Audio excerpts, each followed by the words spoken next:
De la commission des finances à l'Assemblée nationale. Merci d'être notre invité.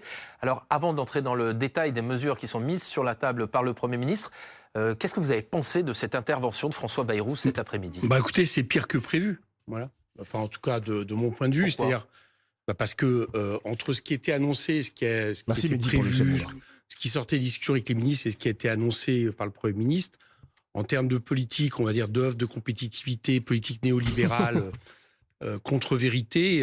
Dofla, question sérieuse, mais j'ai peur que tu me bannes.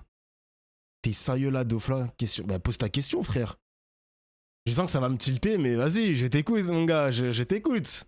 Dis-moi. Il a fait fort, quoi. Je donne un exemple, pour bien comprendre. On nous disait depuis un certain temps que les opérateurs et agences de l'État allaient être touchés. Alors, le Sénat avait estimé que, sans toucher à leur mission, il était possible d'économiser 540 millions d'euros. Madame de Montchalin nous disait 2 à 3 milliards peut-être. Et là, c'est 5,2 milliards qui vont être prises sur les agences et opérateurs de l'État. Autrement dit, certaines vont être supprimées. Or, c'est des agences absolument indispensables. C'est l'ADEME, c'est les agences qui s'occupent de biodiversité et autres. Donc là, par exemple, c'est typiquement une politique à la tronçonneuse.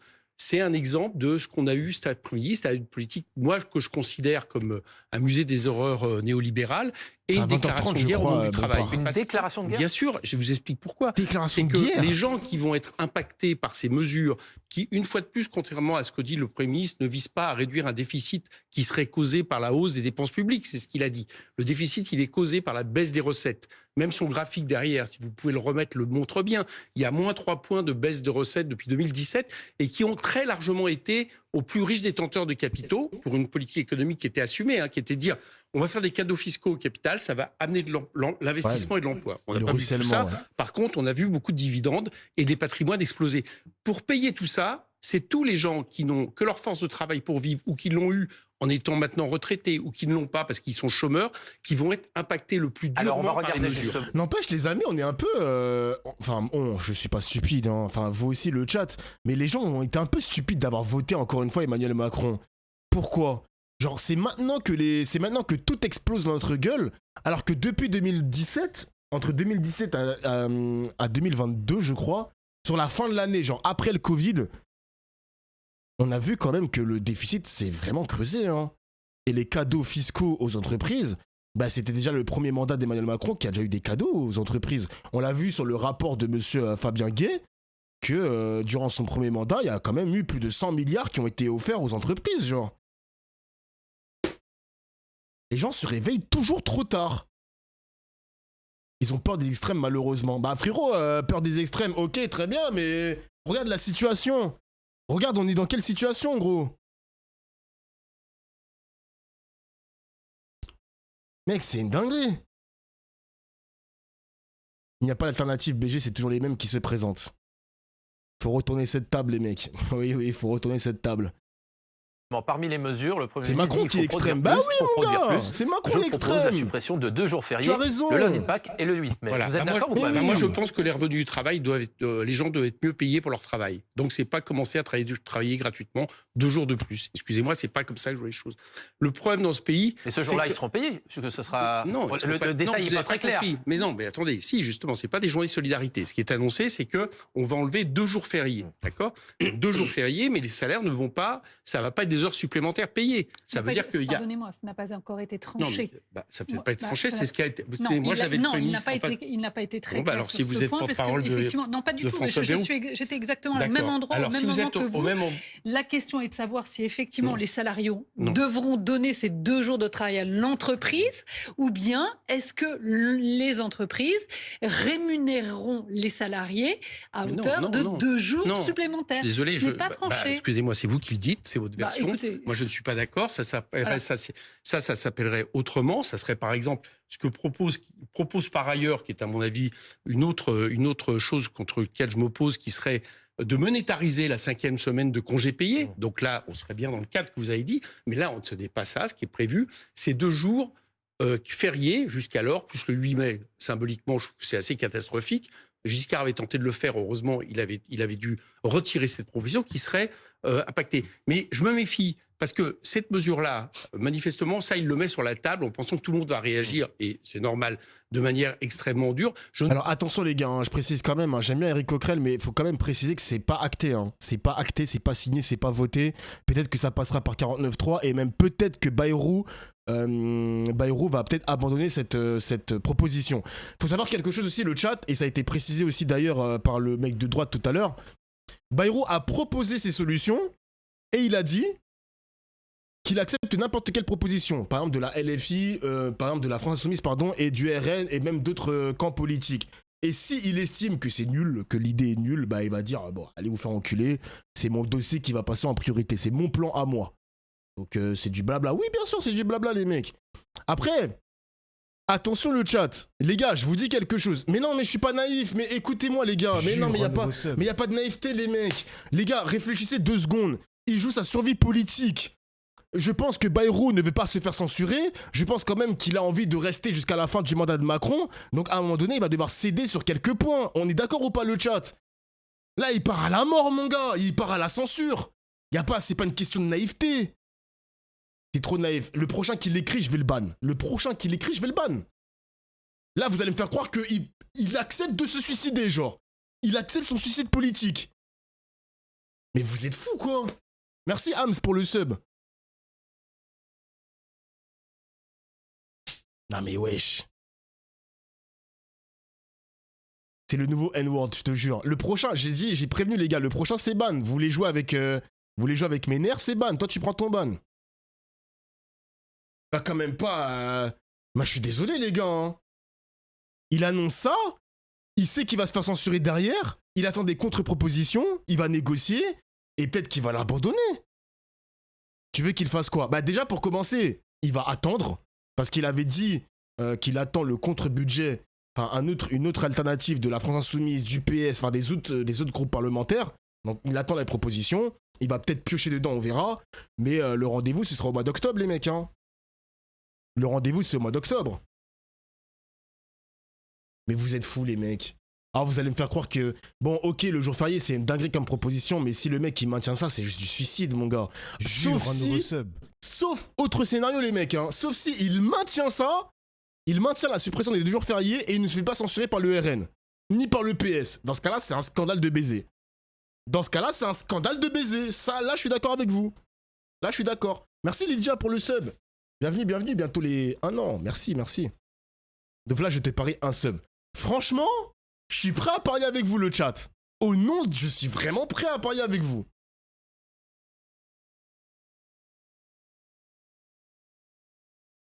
Donc là, t'as oublié la prise d'otage de Macron sur le budget militaire. Alors les gars, faut savoir quelque chose, le budget militaire, je pense que ça se vérifie, hein. Corrigez-moi si je me trompe, le chat, parce que je sais qu'il y a des spécialistes. Il me semble que les budgets militaires ont toujours été votés à l'unanimité, tous les groupes y compris. Ça a toujours été transpartisan. Corrigez-moi si je me trompe, hein. Parce qu'il me semble que LFI avait voté le budget militaire aussi. Donc ça, c'est pas... Je pense que ça les dérange... Je pense que ça les dérange même pas. T'es naïf. Toi, par contre, tu prends un bat d'1 semaine, frère. Pas toutes, je crois, mais c'est souvent le cas. Oui, il me semble que le dernier, je crois qu'ils l'ont voté. Mais bref, on s'en fout, les mecs.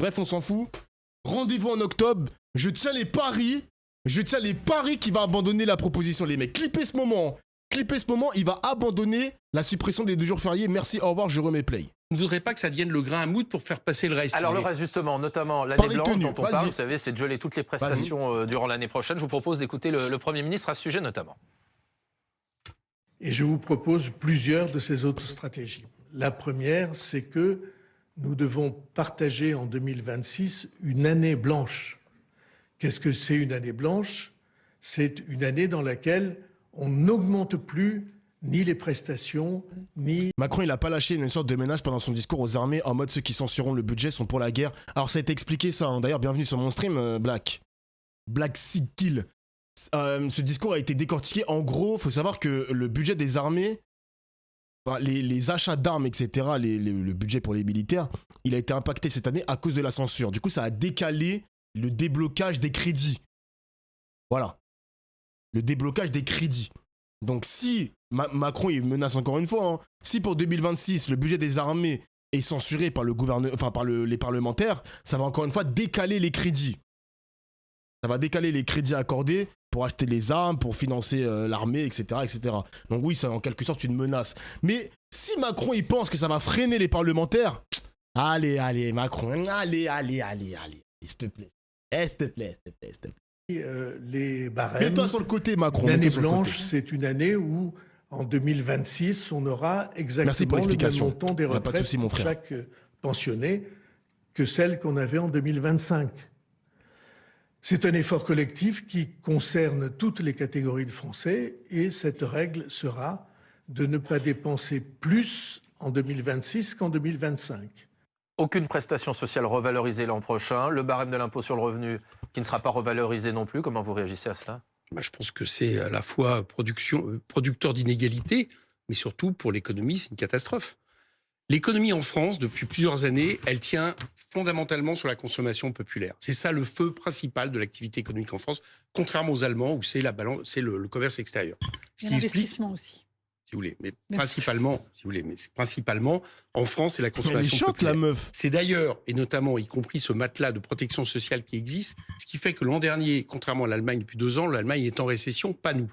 Parce que, vaille que vaille, vous avez une consommation populaire qui continue à suppléer juste aux difficultés économiques de ce pays.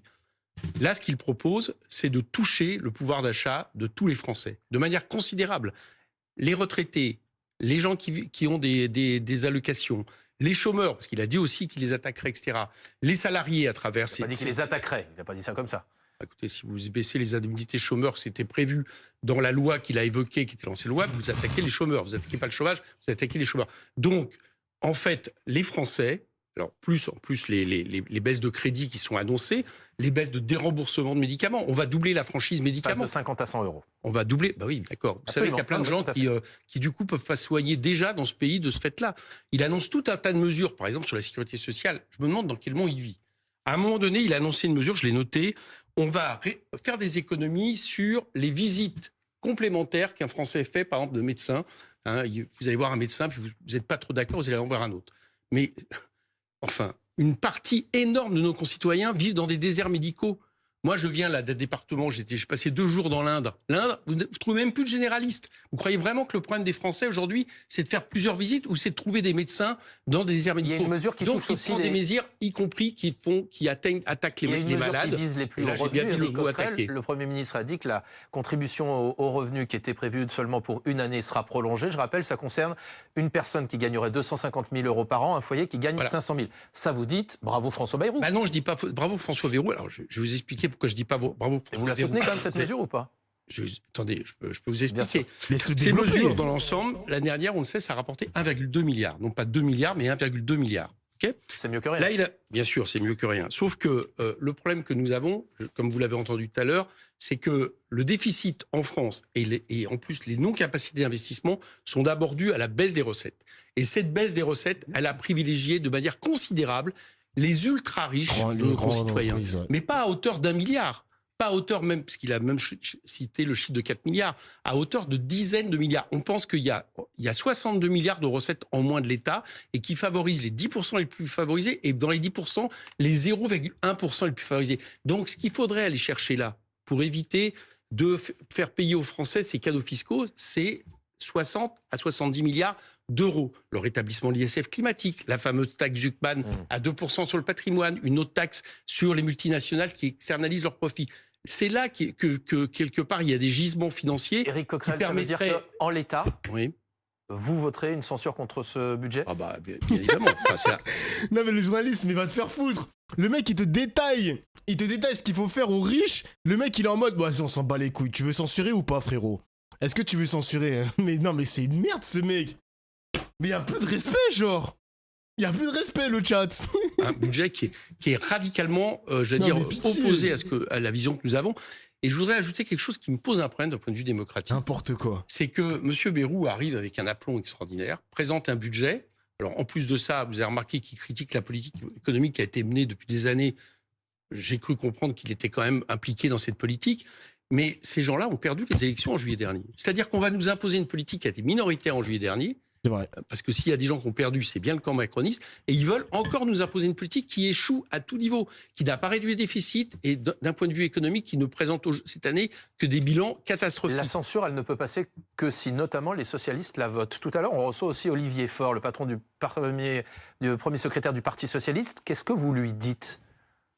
Moi, ce que je lui dis, c'est qu'il ne faut pas que le Parti socialiste refasse ce qu'il a fait avec François Bayrou la dernière fois. C'est-à-dire lui permettre donc derrière au macronisme, on va dire cette politique néolibérale, de continuer à sévir et à mettre le pays en difficulté comme on le connaît. Donc il faut les arrêter maintenant. On aurait dû les arrêter il y a plusieurs mois, on économiserait tout ce qui est en train de se passer. Ça n'a pas été le cas, donc j'espère bien que le Parti socialiste, cette fois-ci, ne va pas hésiter à censurer le gouvernement. J'ai cru comprendre que le Rassemblement national, lui, paraît moins hésité qu'il y a quelques mois. Bon, j'espère que tous ces gens-là ont raison. Mais moi, je suis pour qu'on censure. Moi, vous savez, je veux le bien de mon pays et le bien de la population. Ce budget-là, il n'est pas bon, je l'ai dit, parce qu'il produit l'égalité, mais surtout, comprenez une chose, c'est que dans le moment économique que nous connaissons, c'est un budget qui va réduire l'activité économique et qui, en plus de ça, ne va pas du tout mettre les dizaines de milliards qui seraient nécessaires pour investir, par exemple, sur les bifurcations écologiques, qui est le grand absent de son discours. On a l'impression qu'il n'y a plus de problème de dérèglement climatique. Donc, évidemment, je vais faire en sorte de le battre. Christophe. Les politiques de relance par la consommation, le keynésianisme, de l'argent public pour stimuler la consommation, ça n'a jamais marché que dans des périodes brèves de relance d'une économie, notamment juste après-guerre. Notre problème à nous, en France, c'est que depuis maintenant presque 50 ans, au moins 40 ans, on s'est installé dans une conception structurelle de la dépense publique pour soutenir artificiellement l'économie. Et je mets dans le artificiellement, y compris la partie aide aux entreprises qui peut être aussi contestée et contrebalancée. Il faut donc en sortir. Est-ce qu'il y a au moins un aspect sur lequel vous lui dites là-dessus quitus, c'est ne pas remplacer un fonctionnaire sur 3? Non, mais sûr que non. Et je vais vous dire pourquoi.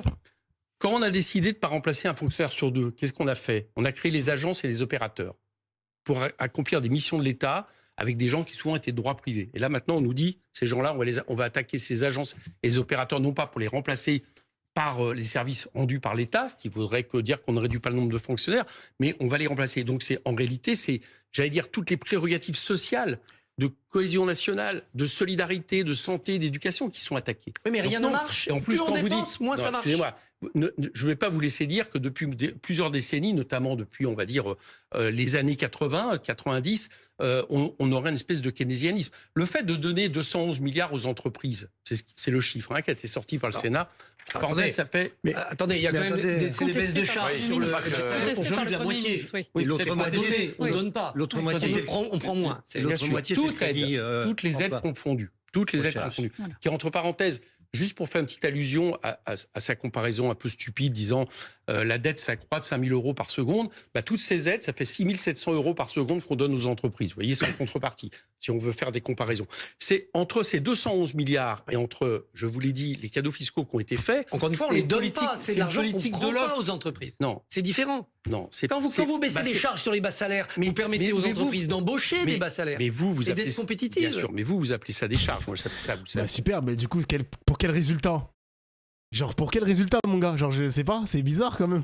Mais bien, c'est la différence entre vous, j'appelle ça du salaire différé, c'est-à-dire que c'est produit par le travail, et que dans ce qui est produit par le travail, il y a une part du salaire qui a été, après la libération, collectivisée pour assurer des prestations sociales. L'argent que je ne vous prends pas, c'est pas un cadeau que je vous fais. Vous voyez, c'est pas le problème, mais c'est pas qu'on le reprend, c'est que dans le partage de la valeur ajoutée, d'accord, de la plus-value, de la valeur ajoutée, on a estimé à un moment donné qu'il y avait une partie du salaire qui était socialisée. Donc ça n'appartient pas aux entreprises. En tout cas, ça n'appartient pas aux chefs d'entreprise. Donc cette politique de l'offre qui sévit depuis 2017, non seulement elle a des résultats qui sont très mauvais, mais encore une fois, moi, c'est ma plus grande inquiétude. Les Allemands, ils vont mettre 82 milliards sur l'industrie cette année.